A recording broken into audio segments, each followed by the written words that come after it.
Hi, everyone. It's your girl, Atia Goldsmith Irby from Relationship Realness. Today, I have the pleasure of interviewing, Tavoia Keys, and she is the host and founder of the Facebook group Co-Parenting Through the Pain. And so, of course, we talk about all things relationship here on Relationship Realness. And one of the dynamic relationships that a lot of us will have in our lifetime is parenting. So I definitely wanted to bring on someone who is specializing in this particular area. So let's welcome her to the group, and I'll let her introduce herself again and a little bit about herself. So welcome. Thank you all.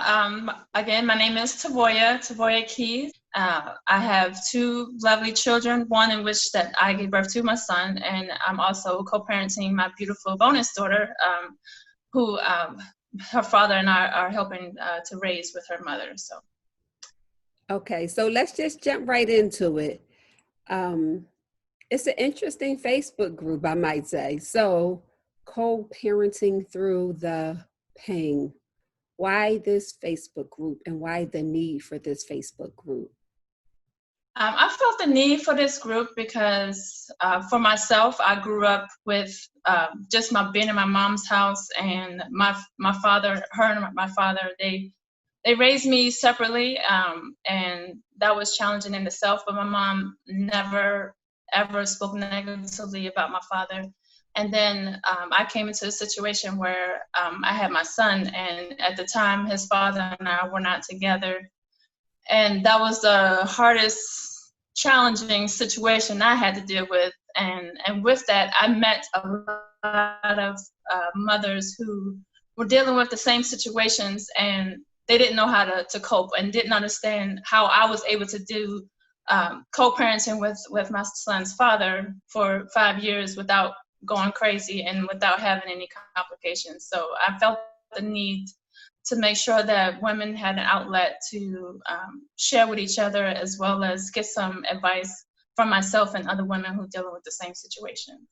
The question is, do you find that some of the other individuals that you run into that has an issue with co-parenting, that it involves them still having feelings for their partner, and they can't separate the two of co-parenting the children and then focusing on their emotions and how they are feeling about that person? Yes, definitely. I've dealt with a couple of people that I ran into who have just said, I still love my son's father or my daughter's father, and it's hard to be around them and not want to be in a relationship and still parent the child. And they don't know how to deal with the emotions, so they always end up arguing and having big blowouts.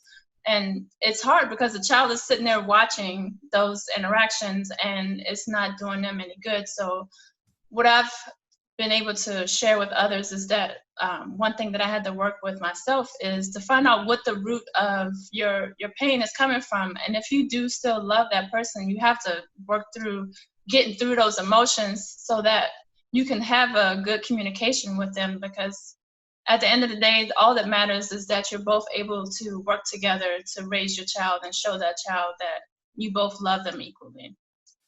So do you find that the issue is more with the women, or is it equal as far as men, still have their emotions involved as well? Or is it more so women that you have run into or heard stories from?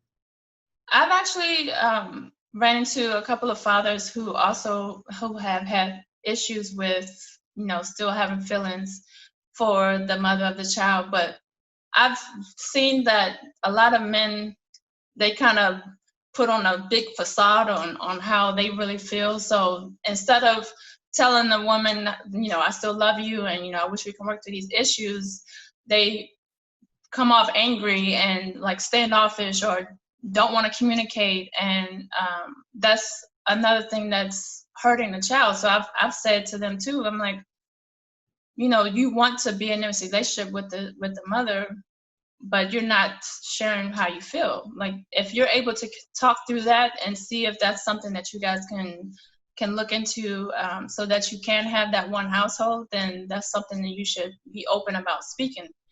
So what do you hope to provide with your Facebook group?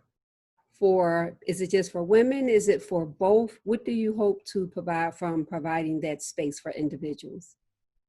Initially, right now, my goal is to get women to have a place to come to and work through their emotions. But I feel like the different types of people that I've ran into with dealing with co-parenting, it's been, unfortunately, the woman who is keeping the child away from the father. So what is the number one tip you would have for co-parenting? The number one tip I will have is, I said it earlier, is to remember that it's not about you. It stopped being about you the moment you gave birth to that child.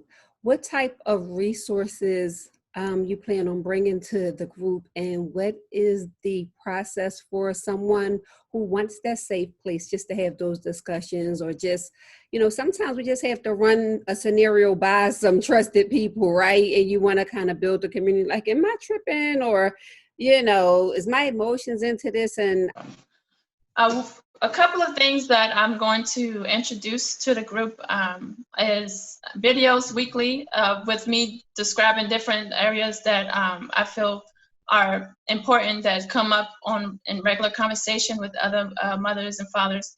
And then I just started reading a book called Mom's House, Dad's House by Dr. Isolina Ritchie. And she also has a book, the same book for kids. So I want to incorporate those books and bring up different topics within the book. so how can people find you in the group? If you search on Facebook for co-parenting through the pain, and once you select on it, there's a series of questions that you answer to join the group. But it's open to everyone, but I just want to make sure that everyone is being able to speak freely.